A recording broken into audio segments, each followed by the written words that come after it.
U.S. Census 2020, and we're looking at the opportunity to be able to get new families here in our community. The new home prices will start at around $160,000. A restaurant that's been around since 1803 was just named the most iconic restaurant in the state of Ohio. We're talking about the Golden Lamb in Lebanon. A website called Thrillist put together a list of the most iconic restaurants in every state. To qualify, a place must be at least 30 years old and still be a crowd favorite. The Golden Lamb is the state's oldest inn, and 12 presidents have actually stayed here. The National Weather Service is on the record with its winter outlook. It predicts it will be warmer and wetter than normal. Storm Center 7 meteorologist Kirstie Zontini joins us now with what this actually means for us here in the Miami Valley. Kirstie? Thanks, Letitia. Well, if you missed Chief Meteorologist McCall Vreidig, she shared our winter outlook and what our thoughts are for this year. And what's interesting is most years we typically talk about El Nino or La Nina, but this year they're really not going to have an influence on us because they're in a neutral phase. That means they're not going to play that big of a role. Instead, we're going to be focusing in more on something called the Arctic Oscillation, which is another weather pattern. The Arctic Oscillation, when it fluctuates, can create big temperature swings. And this year, even though we may end up slightly warmer than normal, that doesn't mean that we won't see cold snaps.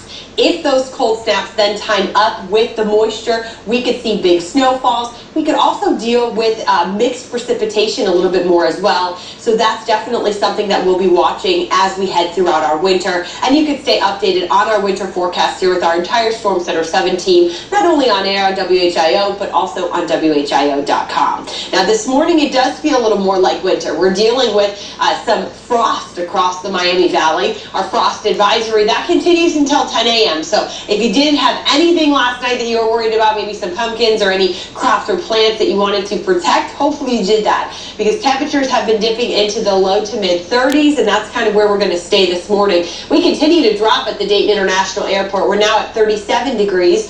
Our winds are out of the west-northwest at 6 miles per hour, so we need a very light breeze, we need clear skies, and those temperatures at the ground to be right around freezing, and that's how you could get frost to develop. So we are already seeing cities near that freezing point, including Greenville and Salina. It's 34 in Wapakoneta, 37 in Dayton, and 36 in Xenia. That's a chilly start. One of our colder mornings by far. That does mean as you're getting ready and getting the kids ready, they're going to maybe want that extra layer, whether it's a warmer jacket or making sure long sleeves and jeans here for the afternoon, because we're starting off chilly, and really this afternoon will feel very similar to yesterday. We do stay a little cooler than normal. Futurecast shows as we go through the day, we get a lot of sunshine. You can see maybe just a few high clouds here or there, but that's about it. And tonight we have calm skies as well. So our afternoon temperatures will rebound to either side of 60. We'll be around 62 in Miamisburg and Centerville, 60 in Springfield, and 59 degrees in Fairborn.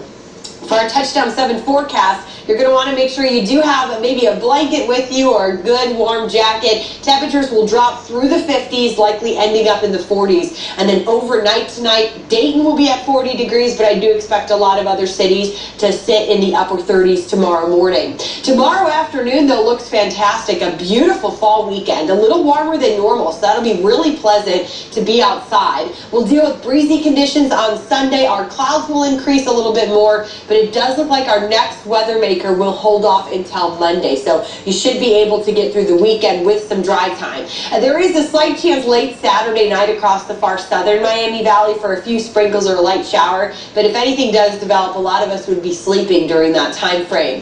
Monday, the strong cold front that comes through, we will be keeping an eye on some strong wind gusts that could develop as well, and it looks like those showers will be out of here after Tuesday morning. We bring you weather and traffic every 10 minutes. Let's check in now with Sergeant Mark. Good morning, Sarge. Kirstie, good morning to you. Well, our Friday morning drive has started out very well. We've been in touch with several area police departments. Everyone's had a quiet start to the morning drive. We're checking in with Traffic Tracker right now, getting a look at I-675. This is the area of State Route 235 at Fairborn. Looking at light volume on this part of the freeway. Going to head over to Interstate 70 at Arlington Road. This is the Brookville area along Interstate 70 in northwestern Montgomery County, and we are looking at excellent conditions. I'm Sergeant Mark Bowen, WHIO Triple Team Traffic. Sergeant, thank you. We want to pass along an important message now to our viewers. October 18th at 10 a.m., WHIO TV will switch frequencies. That's later this morning. This is as a result of an FCC mandated change.